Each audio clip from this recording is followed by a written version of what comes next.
ти благодарам. Уште еднаш да ги поздравам сите. Драго ми е дека вакво неделно пладне поминуваме на ваков начин. Додека ја спремав презентацијата, размислува баш за тоа како животите на архитектите млади тука и во регионот се испреплетени и поврзани. Односно како нашите животи како млади архитекти се преплетуваат баш преку вакви настани, преку работилници, преку работа на архитектонски конкурси, и како баш оваа група која што зборува денес кога сме се запознали, како сме се поврзале. Јас те памтам тебе, ја паметам Сара од 2012 година од работилницата на Јоаким Осоговски. И тогаш имаше истата енергија, памтам. Тоа беше годината кога Елија Зенгелис беше ментор на школата. Иако можеби тогаш не го чувствував тоа толку многу, влијанието негово и методот со кој што тогаш се запознавме како начин на работа, има оставено, мислам дека големо влијание и печат врз начинот на кој што размислувам денес. Исто со контра, кој што ќе видиме подоцна, се запознав, всушност сведочев на формирањето на нивната архитектонска група на работилница која што имавме заедно во Сплит. И исто бев учесник на конкурсот за библиотеката во Варна, каде што проектот не беше забележан, го работев заедно со Елена Пазарџиевска и Никола Конгуловски. И бевме воодушевени од елегантниот гест со кој што тие имаа совладано проектната програма и со кој што го имаа разработено сложениот механизам на градска библиотека како таков. Од тогаш ја следам работата и на Architects for Urbanity. Така што овој тип на проекти се оние кои што ни овозможуваат да станеме поинтровертни архитекти, односно да се свртиме према себе си и на некој начин можеби да ја скршиме повторливата структура и патернот кој што го гледаме дека се случува и се повторува во градовите и во јавните простори кои што се обидуваме на некој начин да им излијаеме или да ги промениме. Впрочем, она што зборуваше Ирген за неговото истражување за генерички град, покажуваше слики од Барселона како руски град, од Атина како мегалополис, и сега како во една таква средина ние да го најдеме своето место. Може да направам share screen сега?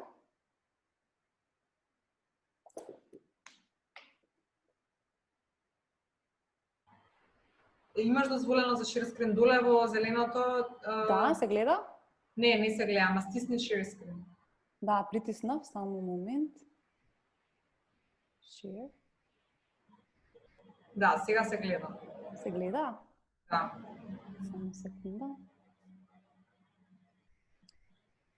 Додека размислував на ова прашање за индивидуалноста, за поврзувањето со архитектонските конкурси за младите архитекти, и за време на овие чудни времења во изминативе месеци, да погледнам филм кој што представува биографски приказ на полски сликар и скулптор. Филмот се вика Struggle, The Life and Lost Art of Шукалски, и го опишува скоро тажниот живот на овој полски артист кој што за време скоро на целиот свој живот се наоѓа на погрешно место и во погрешно време. Односно тој твори во 20-тиот век во време на војкот на двете светски војни и фатен во тој просторен и временски контекст, кога индивидуалноста е осудувана и кога често се користи уметноста во социополитичка пропаганда, тој во еден момент од филмот вели: "Јас сум патриот без држава." Ми требаше време да ги разберам овие негови зборови, но особено тоа што остана со мене од филмот е дека неговиот живот доби смисла и се направи ред од хаосот кога го пронаоѓа пријател кој што ја препознава неговата гениалност и прави ред од неговиот хаос и организира неговата работа, што значи ме натера да размислам на тоа колку е важно да се обкружуваме со вистинските луѓе и секогаш да ги споделуваме нашите идеи на така една отворена платформа заедничка. Пред да ја Започнам работата во студиото како архитектура нова и пред магистрирањето. Бев дел од една група на прекрасни пријатели, млади архитекти и ентузијасти. И доста работевме на архитектонски конкурси, значи ќе се мала соба, ќе се затворевме во таа соба и ќе елабориравме различни идеи на различни теми и различни расписи. Бележавме неколку награди, како што се Езерце и некои други проекти. Меѓутоа, за нас најголемо задоволство беше кога пред 2 години организиравме изложба каде ја прикажавме работата како таква една група во Младинскиот културен центар и тоа точно се случувало на овој датум пред 2 години. И при тоа ја концепиравме изложбата со тоа што поставивме еден круг, структура во форма на круг со семи транспарентна облага во која што беа прикажани проекти на височки светлечки паноа. Мила, не ја гледаме презентацијата. Мислам дека ќе мораш заради тоа што го следам твојот одговор, ама мислам дека не знам зошто има таков Вака, затоа што стиснато share screen имаш стиснато само за еден прозор, не за entire desk. Не знам како ова сега да го направам. Уште еднаш ќе направиш share screen од поново. You are screen sharing, го гледате сега? Не, исклучи share screen од поново направиш. Не знам зошто. Ајде сега, видовте нешто до сега? До сега не гледавме скрин, само фолдерот го гледавме, за да ме зачуди, ама Супер. Викам, eventually ќе почна. Супер. Цело време го гледавте мојот лик само. Да, ништо страшно. Добро, немаше нешто премногу. Слика од Чукалски. Го гледате? Дека седи на Zoom конференција со нас, ако бил во друго време. Се надевам се слуша и се гледа само Сара, потврди ми. Да. Сега се гледа. Затоа што и сум на различни оперативни системи и навиките ми се менуваат. Добро, ова е сликата од таа група која што спомнав што работиме на архитектонски конкурси, еве и Силвија што ќе видиме потоцна. И останат потоа го покажав постерот од изложбата за која што зборував и аксонометриски приказ за тоа како беше концепирана, значи се случуваше во салата во МКЦ. И еве фотографија од како сето тоа изгледаше, таа траеше неколку денови, а исто така имавме и публикација каталог од истата. Потоа некако оваа работа на архитектонски конкурси се провлечи во студиото, кое што мало студио кое што го основав пред една година.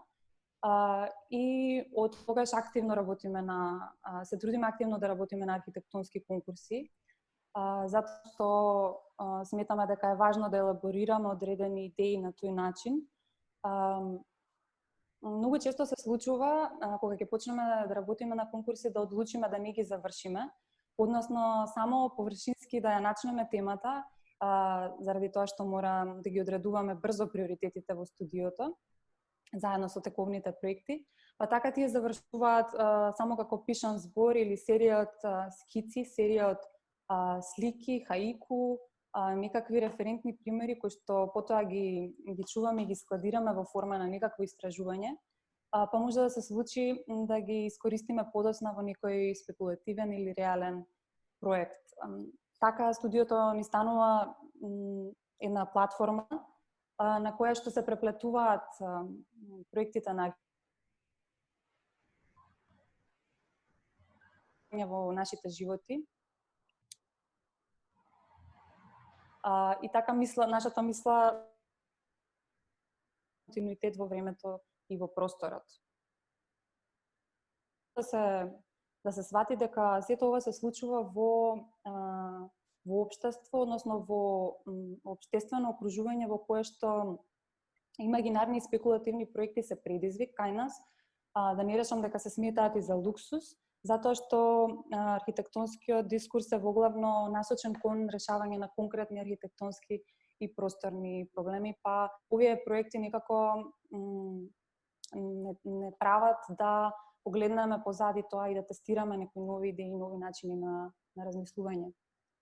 Зборувајќи за проблеми, на почетокот на оваа година беше распишан конкурс за град Велес, нашиот роден град и местото каде што моментално се наоѓа студиото и каде што твориме.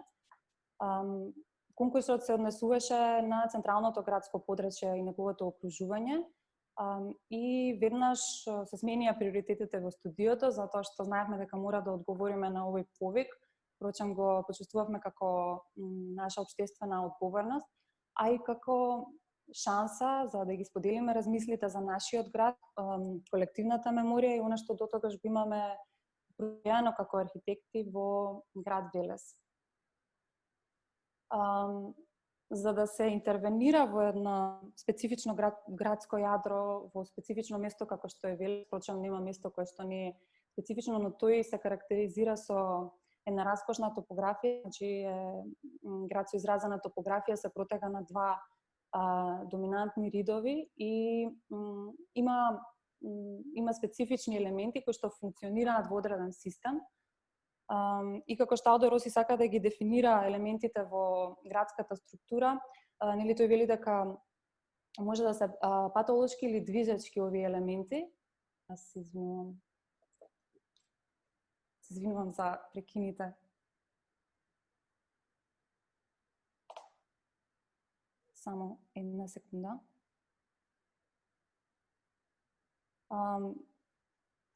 Така, во град Велес не е многу тешко да се препознае кои се патолошки, а кои се движечки елементи. Патолошки се сметаат оние кои што го забавуваат урбаниот развој, додека движечки се оние кои што се движат со настаните во просторот и кои што ја пратат новата функција која што ја бара архитектурата.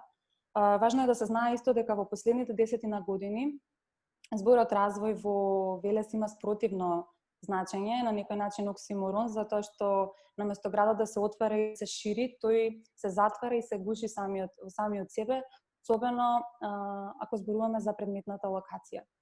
Ќе навлезам малку во проектот, со тоа што ќе ги објаснам чекорите кои што ги преземавме за да го дадам нашиот став кон овој простор. При тоа ќе ве запознам и со затекнатата реалност на градот. Значи, ова е централното градско подрачје, кое што проектната програма, проектната задача беше поделена на неколку издвоени простори. Едниот простор е мал плоштад кој што е пресечен, кој што ги сече два јавора, две големи значајни дрвја во градот Велес, ги сече со обраќајница. Тие два јавори се дел од 7 кои што се како спомени во градот. И платото околу нив, потоа големото плато, односно нешто што треба да представува главен плоштад пред основниот суд во Велес, и еден урбан джеп кој што треба да оствари некакво поврзување со главниот плоштад, да се оствари некаков контакт со железничката линија преку која што треба во иднина да биде овозможен некаков градски или меѓуградски сообраќај.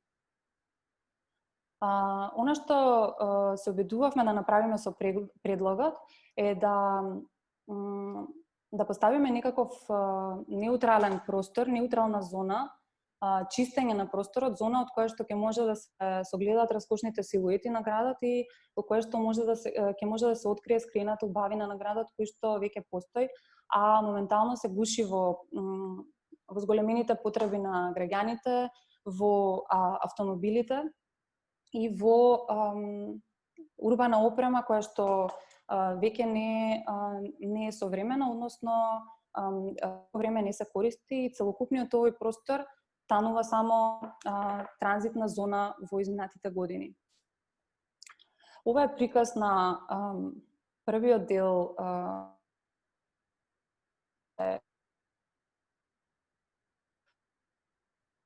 гест на поместување на сообраќајното движење.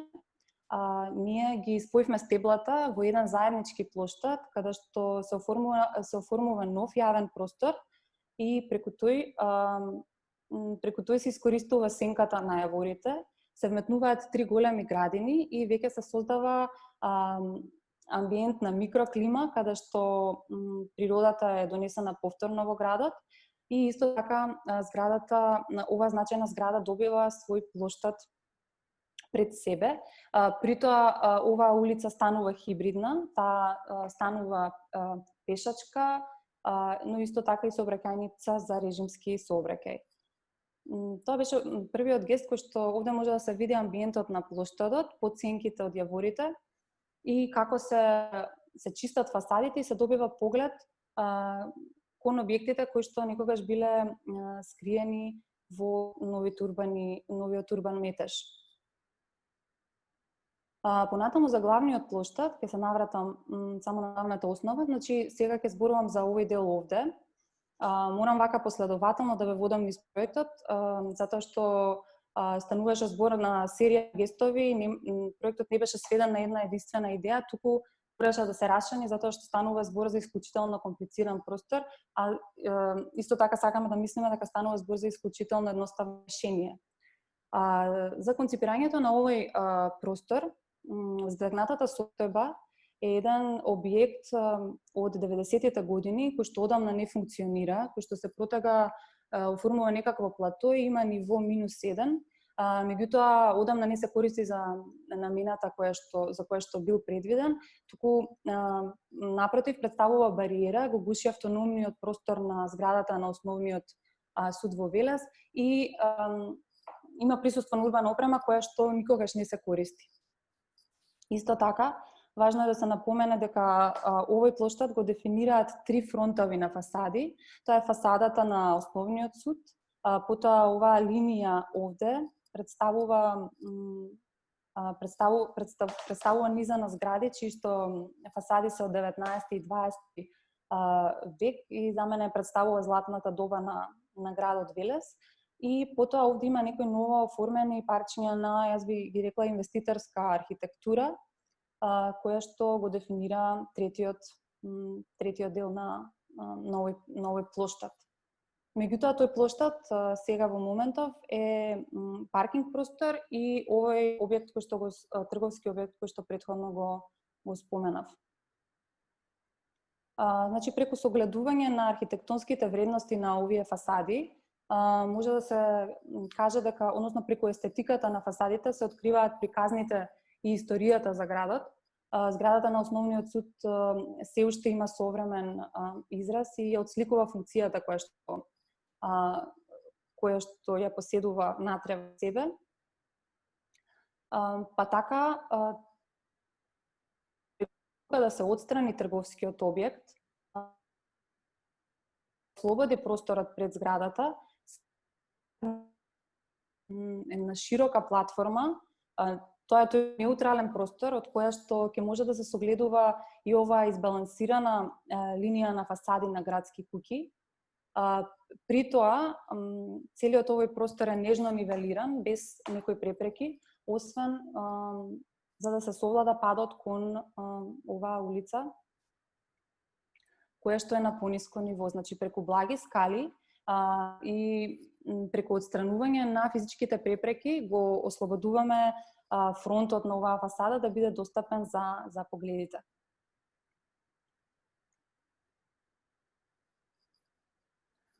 Понатаму, како што кажав, кон онаа линија на инвеститорска, ја нарекувам, архитектура, поставуваме колонада од дрвја, која што го прави движењето покрај улицата многу попријатно, а истовремено и павилјон, неутрална повторна архитектура, да не речам инфраструктура, која што може да патува со настаните низ времето и да се користи за различни намени.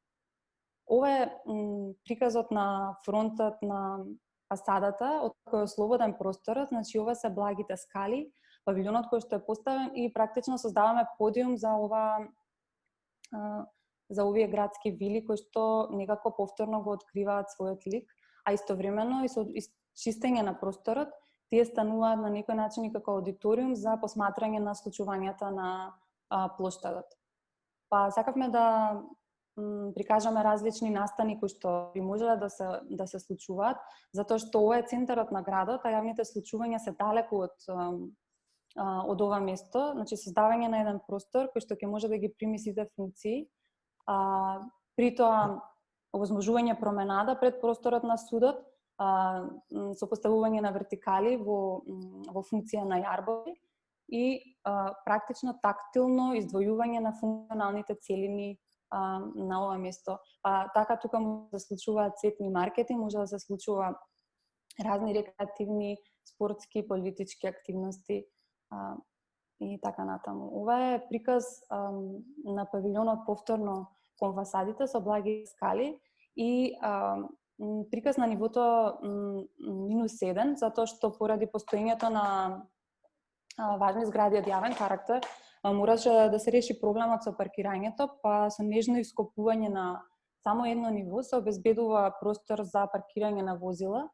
Меѓутоа, не само тоа, покрај потребната инфраструктура за функционирање на паркингот, овде сместуваме и underground клуб, кој што не е ни доволно мал, не е ни доволно голем, туку е доволен за да оформи интимен простор за некакво ново случување во градот, за некаква нова урбана култура, можеби за поетско читање. Тој не е никако осветлен, освен со кружен отвор кој што пружа погледи од плоштадот кон овој клуб и каде што би го изгубила осетот за време. Понатаму, накратко само за интервенцијата што се однесува до делот покрај железничката пруга, повторно чистење на просторот и поставување на линиски павилион со прекршена форма и имплементација на градини, преку кои што просторот на чекање станува простор на уживање во мал градски парк. Колонадата од столбови која што се надоврзува на основниот суд завршува во една вертикала која што беше замислена како инфраструктурен елемент кој би бил вертикален светилник и би го означувал маркерот на просторот. Истовремено тој физички визуелно не поврзува со зградата на градскиот сад кој што исто така е значаен објект и не води до него преку својата форма. Исто така представува и метафора на желбите на градот кои што веќе одамна се замрени.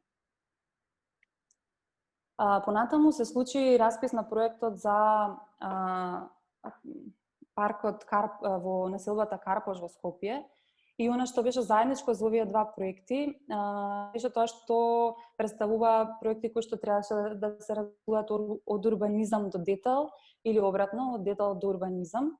Овој проект беше соработка со Нина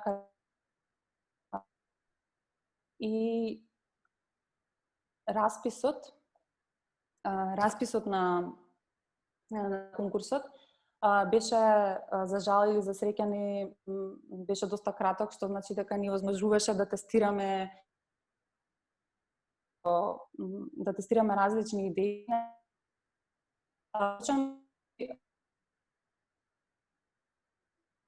Како продолжение на градскиот парк. При тоа,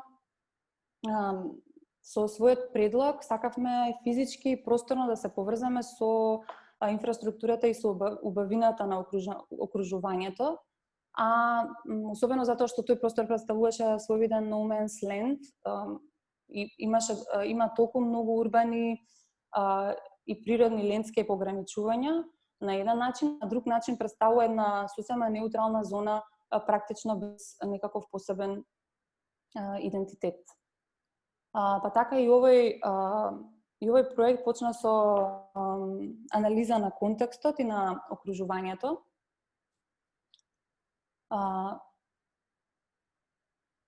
И се сведе на неколку урбани гестови. Првиот од тие гестови беше формирање на некаков обрач од раскошно пошумување од трите страни, кои што исто така се граничат со страните на просторната локација. И тоа зеленило идејата да навлегува во останатиот дел во паркот, да се создаде исто некоја микроклима, при тоа да биде пресечен со велосипедско и пешачко движење и на тој начин да се поврзе со просторното окружување. Вториот гест беше навлегување на содржините од кејот во просторната локација, преку создавање на врски, на скалични врски со вертикални комуникации од долното ниво на кејот кон предметната локација во форма на линиски плоштад и поставување на инфраструктура. Гест се однесуваше на парк.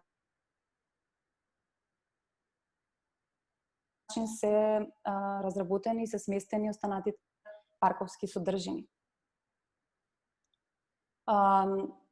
Што се однесува до линискиот плоштад, во оваа аксонометрија може да се види како се поврзува со реката, како движењето физички програмски протекува кон овој плоштад, но истовремено и поставувањето на една доста неутрална архитектура, која што треба да се одликува со незавршеност и треба да овозможи да секоја функција го пронајде своето место во себе, односно да бидат обезбедени само основни инфраструктурни средства како вода, струја и покривање, а притоа повеќе да се доживува како настани во времето отколку како објекти во просторот. Што значи дека таа структура може да биде некогаш кратка, некогаш подолга, некогаш може да се отстрани или пак да се додаде.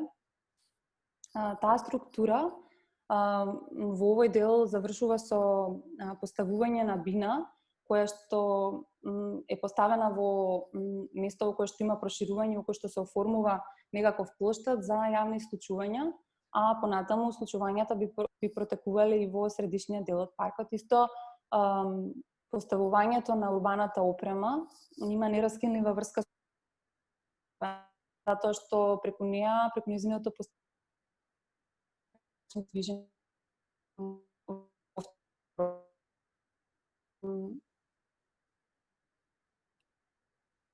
ова е приказ од бината, која што се разликува од останатиот дел со својата висина, а во позадина може да се види развојот на останатиот дел од паркот. Ќе започнам со анализа на содржините во средишниот дел од паркот. Тој од исток започнува со едно парковско возвишување или брдо, на кое што е сместен видиковец и од кое што може да се користи за рекреативна содржина. Мислам да е висок, брдото е предвидено да е високо околу 7 метри. Истовремено представува и поголема бариера кон прометната сообраќајница која што се наоѓа на оваа страна. Исто е и место каде што може да се согледа окружувањето и целиот останат дел од паркот, па и да се учи за модерно Скопје. Понатаму размислувавме за исто нова игра на топографија преку вдлабнување наспрем на возвишувањето, па така кога се наоѓаш во ова вдлабнување кое што е последователно на брдото, веќе добиваме и различна висина и сме нежно интимно изолирани во оваа широка тревна површина, во чија што средина поставивме павилјон кој што не беше дел од програмските барања, меѓутоа баравме начин како да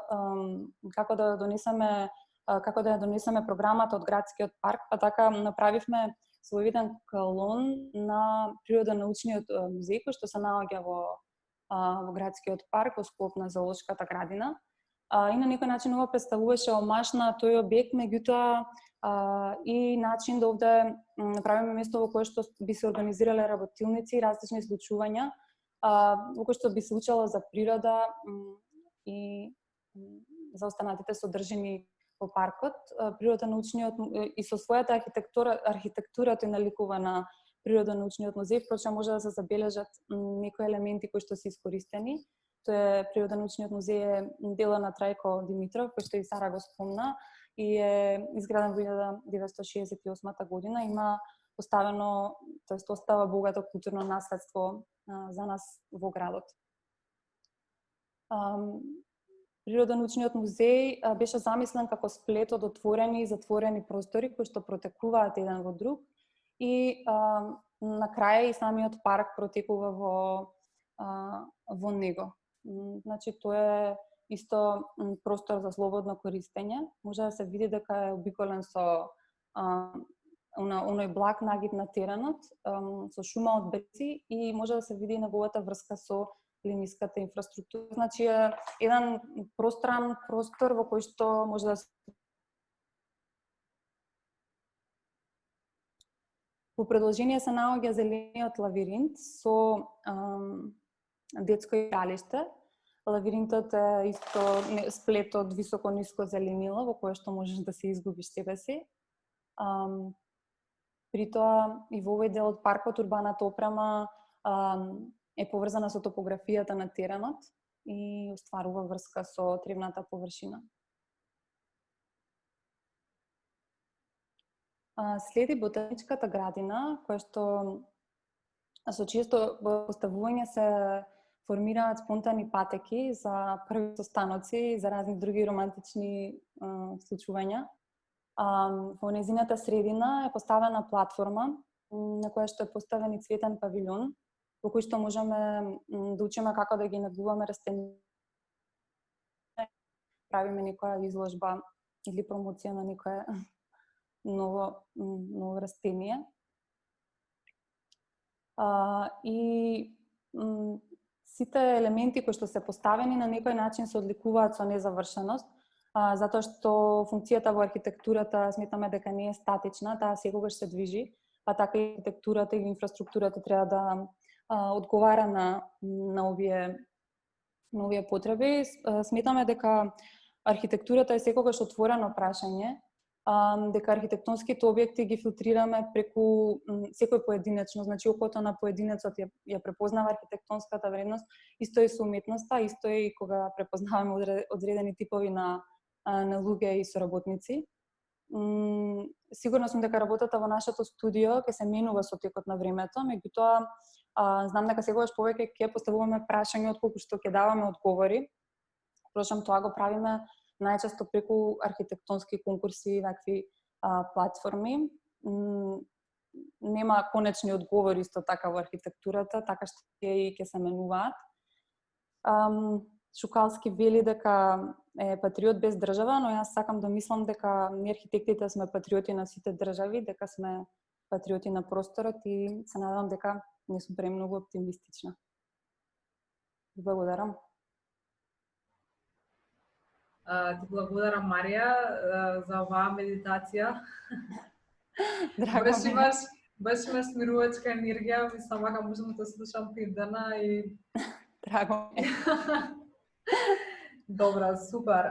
Вака јас би издвоила некои линии вака што мене ми беа интересни. Тоа е да не ги завршиме проектите. Сега почувствувавме одговорност да учествуваме. Па би сакала да, затоа што генерално имаш си доста активна на македонските конкурси и тоа е, мислам, стварно секоја почит за тоа што и вчера со Бекер, нели, истото го разговарахме, затоа што, нели, наградите се мали, не се додалуваат први награди, не секогаш се фер. И затоа нема зашто се срамиме, мислам, јавно да говориме, затоа што ако сакаме подобра, нели, професија, ако сакаме да останеме да живееме во оваа земја, треба да работиме заедно да ги поправиме работите, затоа што искрено јас сакам да учествувам во наши конкурси, меѓутоа, нели, после некое време кога ќе приметиш многу луѓе се откажуваат. Сакам да, мислам, тоа генерално сакав не да те прашам, него чисто да го искоментирам некако. Да. И сакав за крај, мислам, као последна линија, тоа што забележувам во твојата работа и во работата на Контраст, не знам дали тоа припаѓа на еден дел, пошто спомна дека на почетокот сте работеле заедно, јас за тоа не знаев. Да, со Силвија работевме на еден конкурс, мислам. Да. Чисто ме интересира за графиката, затоа што дефинитивно се држите, не знам, до твоја графика, која што е карактеристична, која што е повеќе свртена на концептуално колаж, никако не вклучува рендер. Па чисто ме интересираше дали тоа потекнува од таа некоја школа на која што припаѓаш, како што спомна, не знам, некоја искуствата кои што си имала неизработеници и слично, твој став, што мислиш за рендерот како алатка, значи чисто твое размислување и дали сметаш, еве гледам само дека почнеш да работиш со клиенти, дали сметаш дека тоа е проблем во комуницирање на твоите идеи, твоите проекти со клиенти или институции и чисто еве да споделиш на вака, значи прво што се однесува до македонските конкурси, се уште го имам ентузијазмот. Бекир, колегата Бекир спомена во неговото излагање вчера, дека додека имаш ентузијазам, нели го работиш тоа без разлика на какви се наградите или без разлика на тоа што знаеме дека е неизвесен исходот во македонските конкурси. Но на некој начин јас го поимам тоа, баш како што кажав, општествена одговорност, односно е многу слично на работата која што ти ја правиш со мелем. Тоа е, мислам дека на некој начин се обидуваме да ги пренесеме искуствата кои што ги имаме стекнато и надвор од тука и да донесеме свежина, да покажеме став. А јас сум сигурна дека таа работа не останува незабележана. Мислам дека се работи за ентузијазм кој што се уште не одржува и за тоа дека се уште можеме да ги ставаме понекогаш тие архитектонските конкурси како приоритет. Значи пренесувањето на искуството е битно, баш од различни искуства и различни школи. Што се однесува на визуелниот израз, користиме различни алатки во студиото. Архитектонските конкурси се проекти кои се многу лични, на кои што може да се изразиме како сакаме. Архитектонскиот колаж е алатка која што јас лично ја претпочитам, а и останатите членови во студиото. Милка Манева е архитект со кој што работи во студиото, со кој што заедно работевме на конкурсот за Велес. Мислам дека со колажот како алатка почнав да работам од работилницата со Елија Зангелис, и од тогаш само го развивам како одреден стил. Меѓутоа, користиме и рендери во студиото, кои што се визуелно прилагодени на нашиот сензибилитет. Така што при комуникација со клиенти одредуваме до кое ниво треба визуелно да ги разработиме проектите, меѓутоа во поголем дел се концентрираме на изработка на композиции, на колажи, каде што секој елемент можеме внимателно сами да го избираме и секако линискиот цртеж ни е незаменлива алатка. Симетрија, основа и пресек се алатките преку кои што најчесто комуницираме. Понатаму не знам дали имаше некое прашање кое што требаше да го... Публиката може да напише во чат некој прашање, сигурна сум дека има прашања. Јас би уште, додека некој смислува прашање, јас би уште искоментирала дека многу ми се допадна инвеститорска архитектура, тоа може да го користиме како хаштаг. Дефинитивно. Намелеем, затоа што дефинитивно забележавме дека преку нашиот Инстаграм профил можеме да направиме некакви промени и да имаме инфлуенс во некаков дел од општеството и се обидуваме да го користиме тоа максимум што можеме. Прашања? Чекаме нека минута. Инвеститорска архитектура, во смисла нели таа кај нас поретко се случува да е добра, нажалост, меѓутоа научив некако малку тоа што навистина станува збор и може да се случи како архитекти да сме вовлечени во проекти кои што мора да ги истераме до краја, не се по наша волја.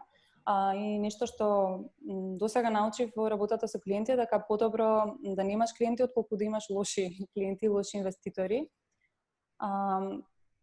Така што инвеститорска архитектура како термин може да биде и добра и лоша. Да, има двојно значење. Од хаштази ќе има. Тоа е, знаеме како. Не, исто така не знам дека во Велес сте студиото. Тоа е исто така многу добра информација, освежување и многу мислам дека е здраво за нашата земја генерално да имаме вакви креативни студија во целата земја и Велес е преинспиративен и преинтересен град. Да, моментално сме стационирани тука на просторите. физичката, мислам, стационирање нема некоја разлика. Coworking space заедно со фирма градiteljstvo,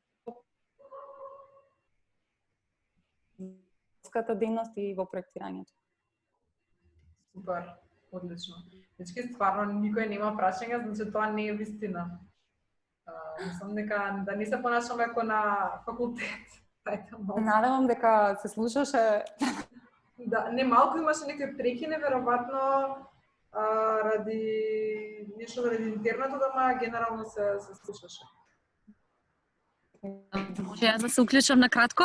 Да, кој е само, ако може и камера да уклучи, за да... Да, уклучена ми е, само не знам дали ме гледате. Мими, да, те гледам, здраво. Јас само сакам на кратко, не знам сега дали ми кочи видео, затоа што сум на надморска висина многу поразлична од вашата. Само сакам, мислам, на кратко, бидејќи го слушав 99% од предавањето на Марија. Значи, прво да кажам дека ми е многу драго, затоа што вака се собравме, мислам, една млада да ги презентираме нашиве активности што се случуваат и што нели ги работиме моментално. Сакав само да искоментирам во однос на конкурсот кој што го работеше Марија заедно со останатите колеги за Карпош. Мислам, мене ми е особено драго заради тоа што се издвои во смисол на графичко изразување и секако идеја, бидејќи беше, нели, донесе, мислам дека една свежина кај нас како момент и како конкурс кој што освои награда на надпревар во Скопје, така што мислам само сакам честитки и во однос на идеја и на концепти на размислување. Мислам, ептено е фасцинантно на тоа до кој степен и до кој детал сте го разработиле како проект. Така што мислам браво, супер. И баш благодарам да го детално да го слушам цело како целина. Мислам, нормално важно ни е на нас што и како се случува на нашава сцена, затоа што нели секогаш кога работиш нешто еве и на страна како проект, секогаш се споредуваш со тоа што се случува и кај тебе од местото кај што доаѓаш, местото кај што си факултет, луѓето со кои што си бил и со кои што си опкружен во одредено време од животот, така што мислам супер. Секоја чест. Тоа сакав само да ја Како си ти, каде си во природа? Јас моментално се наоѓам во Битуше, не знам сега колку ви е познато местото, не знам дали... Да, имавме студио таму, да. Супер! Не знам дека имало студио. Да, Јанче и тој дел го работевме. Да, ова е Западна Македонија, значи во близина на Галичник, Јанче, тука се селца, така што мислам јас имам потекло од тука и е многу заради карантини и ситуацијата во Скопје и слично одлучив да се одвојам. Се пресели, бара инспирација на повеќе место. Да, решив малку да се тргнам, на поредок воздух бара инспирација. Да. И така ќе ми биде драго да презентирам еве ние следни. Се гледам дека чекам, да. Така да ќе се исклучам. Еве има нешто во чат. Може ли јас нешто да прашам? Може, како не, затоа организирано овој настан. Hello, јас се јавам. Здраво. Фала ви на двете за прекрасните презентации. Скроз беа така инспирирачки и освежувачки in this strange time of silence. Да се надоврсам на прашањето на Сара за начинот на представување, нели, јазикот на изразување и комуникација со клиентите или со пошироката публика. Сара спомна макета со црвен конец. За Марија знам дека има исклучително добар рачен цртеж. Па јас би сакала да ве прашам двете, ако може малку повеќе да ни раскажете за внатрешниот начин на комуникација во студиото. Мислам, алатките кои што ги користите во самиот процес на проектирање, како процесуална алатка, не како инструмент за комуницирање со wider audience, него како јазик на разбирање помеѓу вас во самото студио при процесот на co-creating architecture. Марија? Да, ти прва или јас? Не, ти твоја сцена. Да, зашто мислам дека и до тебе се однесуваш исто прашањето. Ајде јас прво, да, за двете. Јас прво ќе споделам. Значи, пак ќе потенцирам важноста на луѓето со кои што сме окружени и обично нели соработуваме со луѓе со кои што користат слични алатки, слични начини на размислување. Па многу често во студиото ни се случува да видиме некоја слика или да прочитаме некој текст и да биде као striking, значи да стоиме пред монитор и да се воодушевуваме, да се восхитуваме и така натаму. Исто се случува и со цртежите. Дури мислам дека не е важна техниката, колку што е важна мислата преку која што ќе ја изразиме. Некогаш може да биде дури несмесна скица на табла со маркер, или може да биде скица која што е во неуред.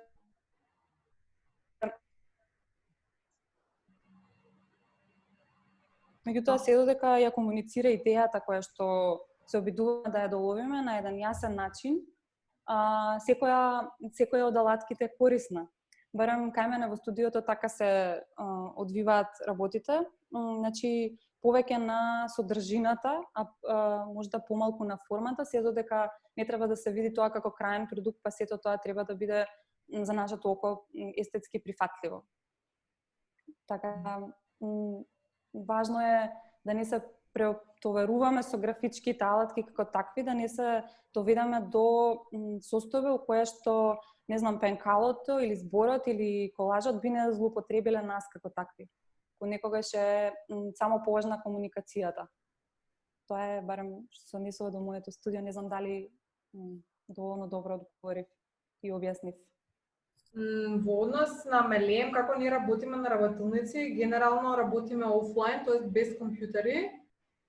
И сите концепти на урбана опрема што се направени со скици, со многу голем брейнсторминг и многу голема демократија. Практично практикуваме, не знам, многу големи дебати, многу внимаваме да нема еден студент што е лидер на проектот, него сите да се некако вклучени. И практично секоја работилница подобри и подобри сме во тоа како ги вадиме информациите надвор од студентите. Што значи да, и црвен конец, и јажиња, и дрва и така натаму, како што ви покажав на фотографиите. Што се однесува до мене лично, како архитект, јас сакам софтвери, сакам се. Тоа што вчера Кристијан Вистовски го покажа, многу беше интересно, зашто работат во град. Така што имам направено тон макети, ама сакам да седнам и во 3D, сакам да ги видам материјалите, сакам да ги видам светлата, така што јас не сум скроз на вашата линија, мислам, ја почитувам, меѓутоа јас лично како дизајнер не сум на таа, не дизајнирам така. Меѓутоа, кога работиме со Мелем, работиме офлайн, затоа што сметам дека студентите ќе изгубат премногу време, некој е понапреден, некој помалку, и генерално се фокусираме на идејата. Уште еден коментар само, дека сме како кучина повера, буквално се што имаш се дај, значи секој си има вештини кои што ги поседува и сите можни алатки и ресурси се користат, значи од така кажуваш ти од софтвер некаков до, не знам, најслободорачен цртеж до збор, значи кој што има од себе си дава за, не знам, веројатно да се избориме да го извадиме најдоброто од себе си. Да. И вчера интересна беше презентацијата на Срдан од Словенија, кој што рече, вика, во моето 10-15 годишно искуство имам секакви искуства и буквално ги покажа најлошите цртежи, најубавите, вика, убаво е да си ги видиш сите цртежи, да видиш кај си бил, кај си сега, можеби некогаш во минатото си бил на подобро место отколку што си сега, влијаат сите емоции, влијаат, не знам, можеби си раскинал со дечко, со девојка и за никаде ти се цртежите, значи као се влијае. Во процесот, сепак сме емотивни суштества, мислам, као, така што тоа е склоп. Има прашање околу инвеститорите, дали можеме да се потрудиме малку повеќе со тие лошите прашања, затоа што во пракса таа категорија на луѓе се најнеинформирани и најмногу имаат потреба на совети за подигање на нивната свест за градење пракса. Па да, се трудиме колку што можеме, значи не секогаш и можеме да бираме, меѓутоа пак ќе кажам, од досегашното искуство малку тоа завршува во фијаско во кое што да се допира, меѓутоа треба да се полага испит за инвеститор. На